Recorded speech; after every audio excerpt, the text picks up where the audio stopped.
So till now, we are done with the input unit, output unit, central processing unit. And now let's start the discussion of main memory, that is also called primary memory. So the memory called only memory, or you can say it main memory, main memory, or you can also say it primary memory,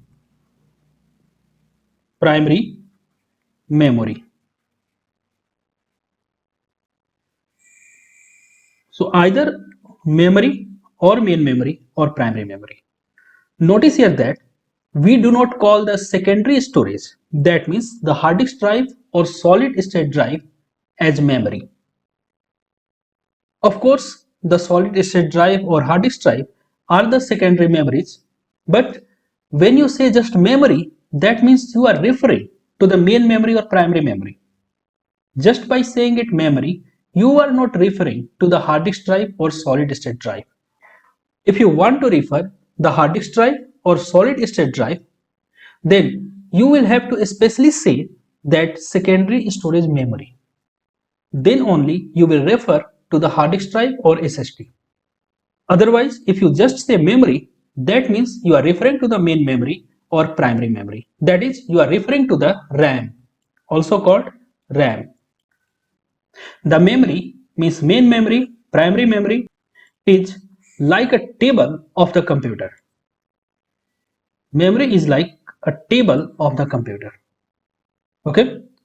So whatever is stored in your Almira, Almira means secondary storage. Secondary storage. So whatever is stored in your Almira, you can say it Almira. So secondary storage is your Almira and the table is your RAM.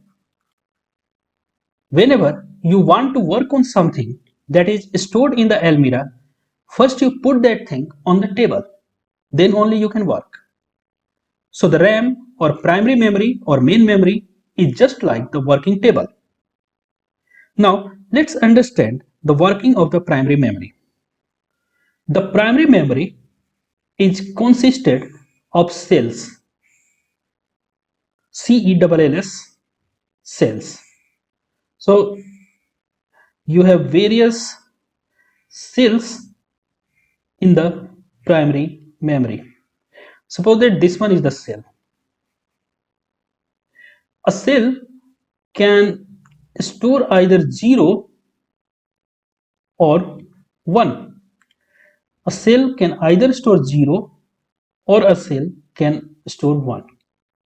Okay, so one cell of the primary memory can store either 0 or 1, and group of such 8 0 and 1s, like suppose that I have 0 1 0 0 0 1 1 0. So how many these are? 1 2 3 4 5 6 7 8. So group of such 8 0 and 1s is called a byte. Okay, 1 0 or 1 1 is called a bit.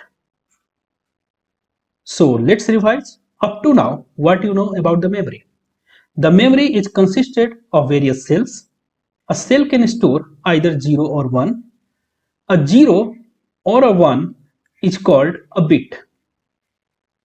Group of such 8 0 and 1s or group of such 8 bits is called a byte. So we can say that 8 bit is equal to 1 byte. A bit is elementary unit. A bit is an elementary unit of memory. A bit is an elementary unit of memory. Okay, if you combine 8 bits, that is called 1 byte. That means 8 bits together form a byte. When you switch off the computer, all the cells of the memory gets erased and your memory becomes empty. That's why the RAM, that means memory, is the volatile. When you switch off the computer, all the cells of RAM gets erased. Okay, the RAM becomes empty. The RAM becomes empty when you switch off the computer. The RAM becomes empty when you switch off the computer. That is why the RAM is called volatile. So every byte in RAM has an address.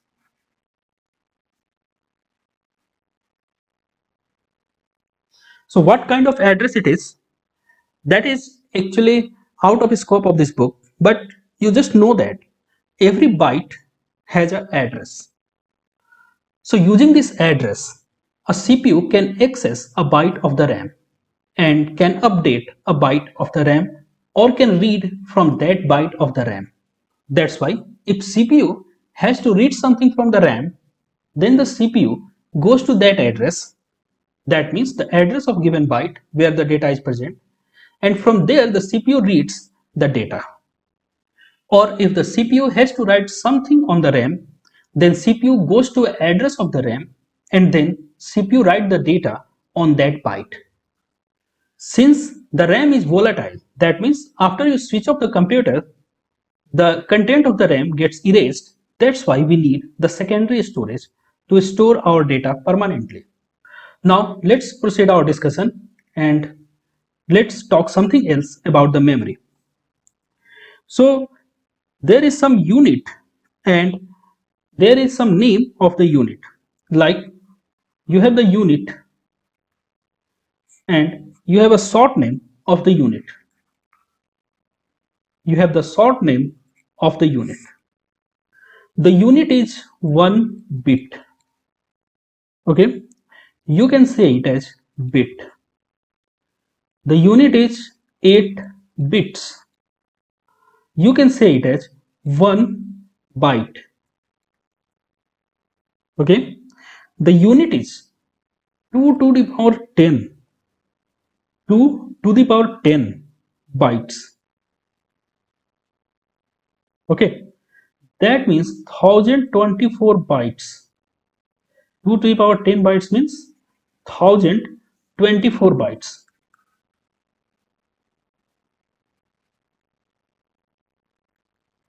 Okay, so 2 to the power 10 bytes, that means 1024 bytes is called 1 KB.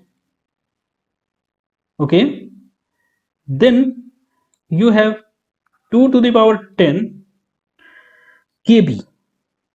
Okay, or you can say that 1024 KB, that is called 1 MB. These are the various units like you learned meter, kilometer, centimeter. So these units are the units for the memory. Meter, kilometer, centimeter are the units for the distance, and byte, bit, KB, MB, all these things are unit for the memory. 2 to the power 10 MB or 1024 MB is equal to 1 GB. This is GB. KB means kilobyte. Kilobyte. MB means megabyte. Megabyte. GB means gigabyte. Gigabyte. Then you have, tell me, 10 to the power 2 to the power 10 GB. That means 1024 GB is called 1 TB. TB means terabyte.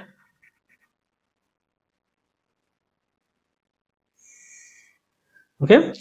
After that, you have 2 to the power 10 TB, or you can say that 1024 TB. That is called 1 PB. PB means petabyte. Petabyte. After that, I'm continuing here in the second column. After that, you have 2 to the power 10 PB. That means 1024 or 1024 PB. Tell me, that is called 1 EB. EB means what? EB means exabyte. EXA, exabyte. After that, you have 2 to the power 10 EB or 1024 EB. This is called, tell me, how much? ZB. 1 ZB. This is also called zettabyte. Zettabyte. Okay. Now, this is EB. EB. After that, you have 2 to the power 10 ZB. 2 to the power 10 ZB or 1024 ZB. This is called 1 YB. YB means yottabyte. Yottabyte. So you should remember this list. Now let's learn something more about the main memory. Okay, main memory. We already have learned a lot, but let's see something more about main memory. So till now we have studied just one type of main memory, that is called RAM. And I told that whenever someone says the main memory, that means he is referring to RAM.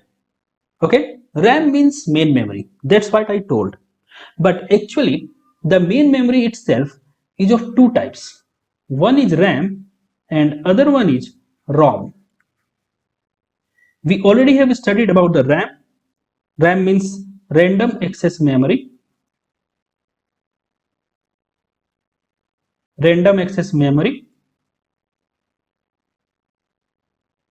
The RAM is volatile. All the programs and data from the hard disk first gets stored into the RAM before the CPU can access them. And when you switch off the computer, the content of the RAM gets erased. You know that the RAM is volatile. We have one another kind of main memory on which CPU have direct access, just like RAM, and that is called read-only memory. Read-only memory. We will see the read-only memory in a while, but before to that, we have various types of RAM also. Okay, we have various types of RAM. The first one is called, in fact, two types of RAM. The first one is called dynamic RAM. Dynamic RAM. Dynamic RAM are made up of transistors and capacitors. Made up of transistors and capacitors. At this time, you may not know about transistors and capacitors. Okay, so just think that these are the electronic chips having special properties. So the dynamic RAM are made up of transistors and capacitors. Okay, the dynamic RAM are comparatively slow. Okay, slower than static RAM. Static RAM. Yes, you got it correct. Other type of RAM is static RAM, also called SRAM. Dynamic RAM is also called DRAM. Okay, slower than SRAM but cheaper than SRAM. Okay, the excess time of DRAM, that means how much time is required to read and write on the DRAM, is about 20 to 70 nanoseconds. Excess time is 20 to 70 nanoseconds. Nanoseconds. Okay. Now you have static RAM. Static RAM are made up of flip-flops. Made up of flip-flops. Of course, at this time you may not know about what the flip-flops are, but just remember that they are made up of flip-flops. Okay, and they are much faster than DRAM.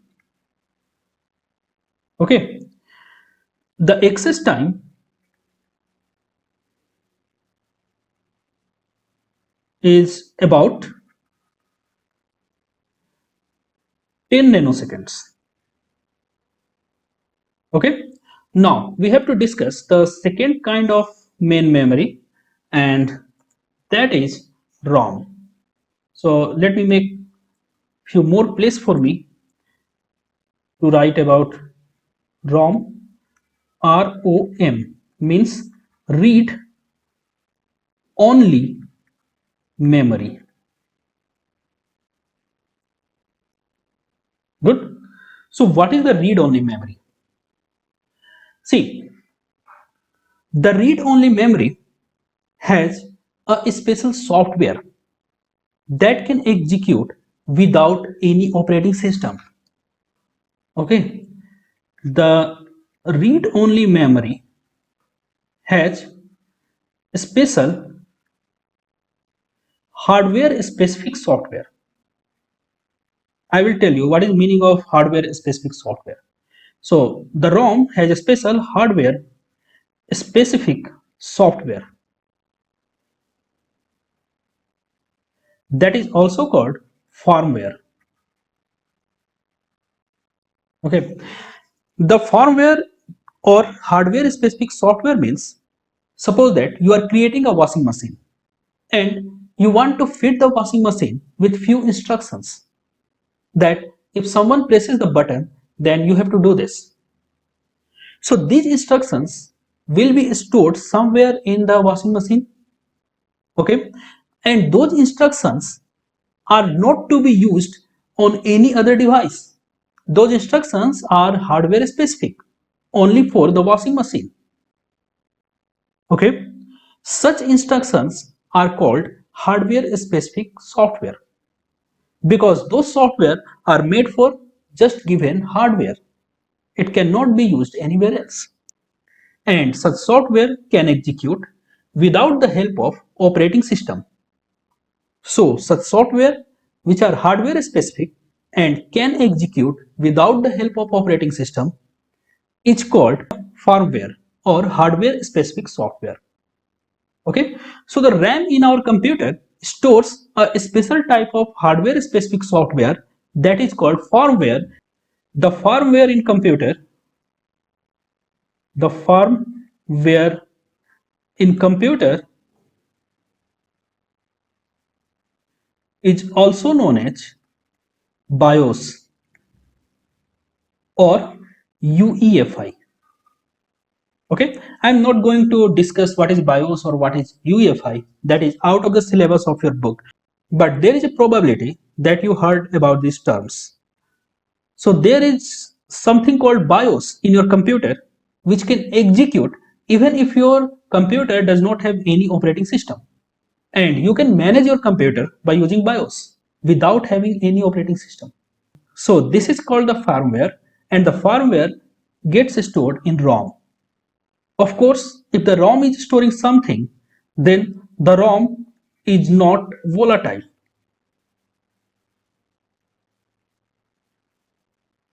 Okay, because ROM has to store something. That's why the ROM is not volatile. RAM is volatile, but ROM is not volatile. Now let's see the other use of ROM. Who loads the operating system? Why I am asking this question is that when you want to listen a song, then you double click on that song, the song gets loaded into the RAM, and then CPU executes, CPU plays that song. And this is the duty of the operating system, to take that song from the secondary storage to the main memory, means RAM. So this is the duty of the operating system, to take that song and the song player to the RAM. But when you just switch on the computer, who loads your operating system to the RAM? Of course, this is the operating system who loads other software, other files to the RAM. But your operating system also resides on the secondary storage. And when you just switch on the operating system, who loads your operating system to the RAM? Here, the work of ROM comes into the play. When you switch on the computer, the CPU first searches for the ROM and gets the instruction from the ROM. Using that instruction from the ROM, the CPU loads the operating system from the disk to the RAM, and then only the operating system works. Because just like other softwares, the operating system also have to be in RAM to execute, otherwise the operating system itself will not execute. So in the ROM, you find the instruction which can load the operating system from the secondary storage to the RAM. So ROM contains instructions to load OS. OS means operating system, from secondary storage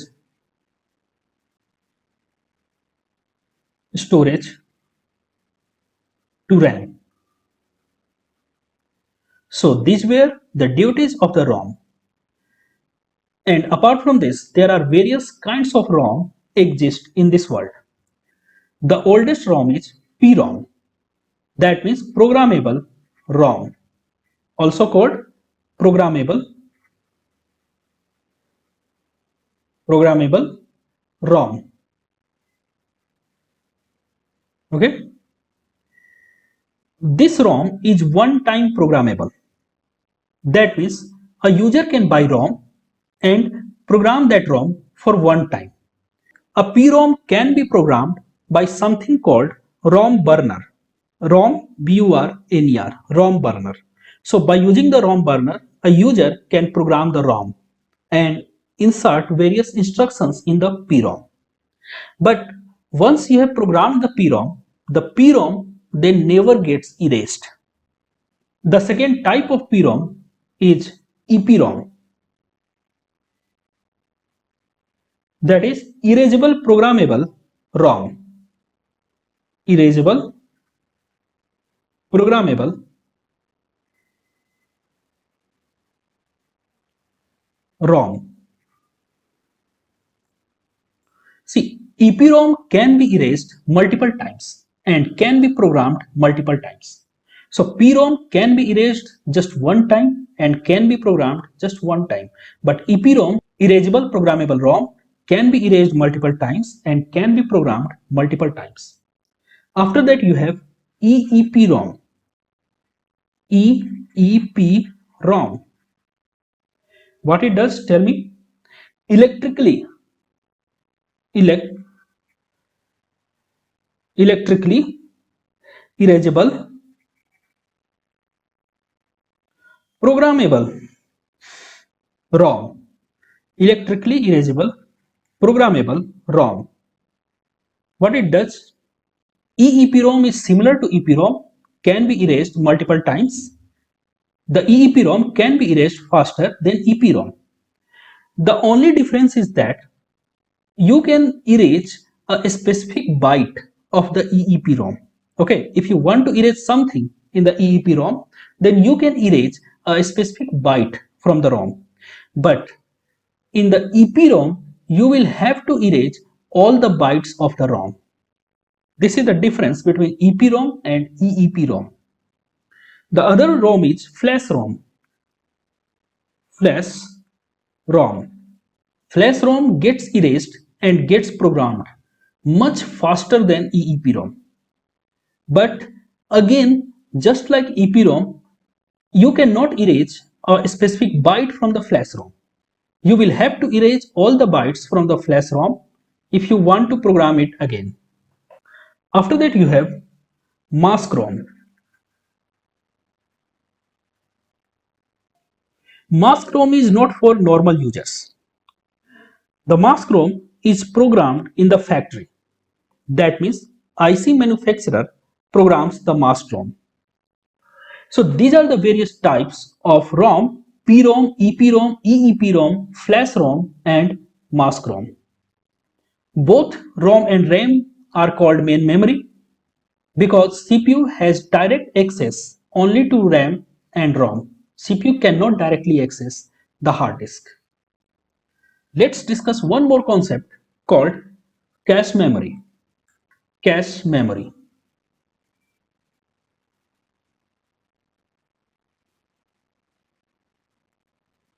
See, what happens here? You have a CPU. You have a CPU and you have the secondary storage device. Secondary storage device. Okay, that means either you have hard disk drive or you have SSD, whatever you have a secondary storage device.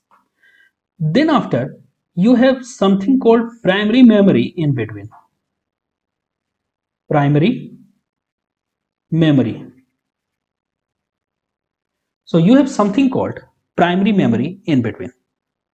Now what happens is, something from the secondary storage goes to the primary memory and from primary memory goes to the CPU.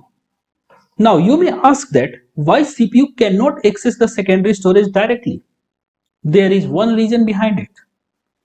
Secondary storage is very slow compared to the CPU. If CPU has to access something from the secondary storage, then the CPU will have long waiting time and your computer will become slow.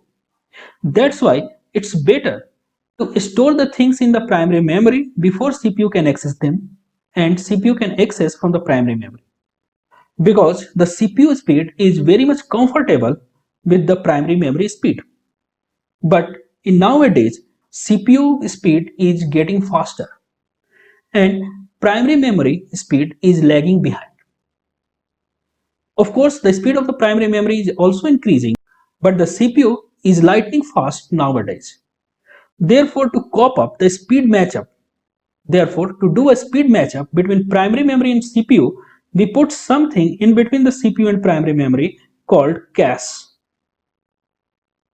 Okay, now whatever is in the primary memory first gets stored to the cache memory, and from the cache memory it goes to the CPU.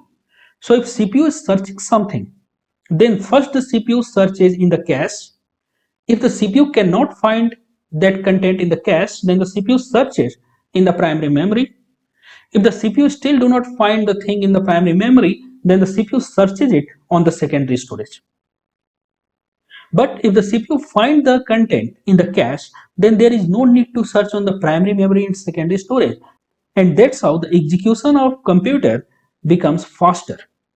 And there is a study on the computer architecture that says that if you manage the cache smartly, then there is 95% chance that the CPU will find its searched content in the cache. That's how, in spite of having slower memories like secondary storage, and primary memory is also not very fast compared to CPU, the CPU can work at its own speed. Cache is the another kind of memory. Okay, you have learned that you have 1 TB secondary storage, like 1 TB hard disk drive, 256 GB SSD. Something you must have heard about the secondary storage. You may heard about the primary memory as you have 8 GB RAM. Have you heard about these things? You have 8 GB RAM, you have 16 GB RAM, something like that. Okay. Did you heard about how much cash you have? Okay. Let's see how much cash I have.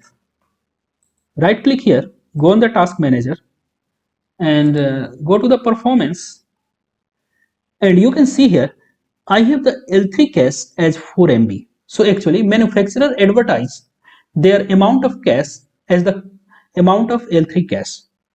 So you can say that I have 4 MB of cache memory.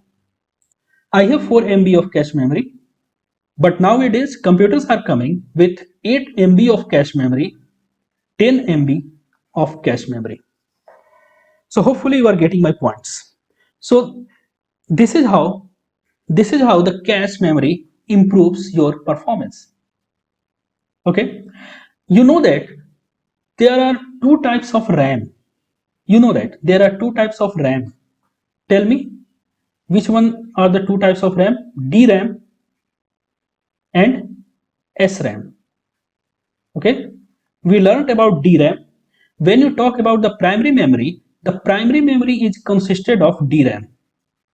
The primary memory, the primary memory is consisted of DRAM. Okay, primary memory means your RAM. Okay, your RAM is consisted of DRAM. The cache memory consists of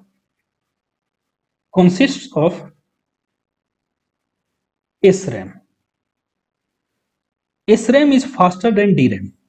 Okay, so the cache memory is consist of SRAM, but your actual the primary memory, the RAM, I'm not talking about the ROM.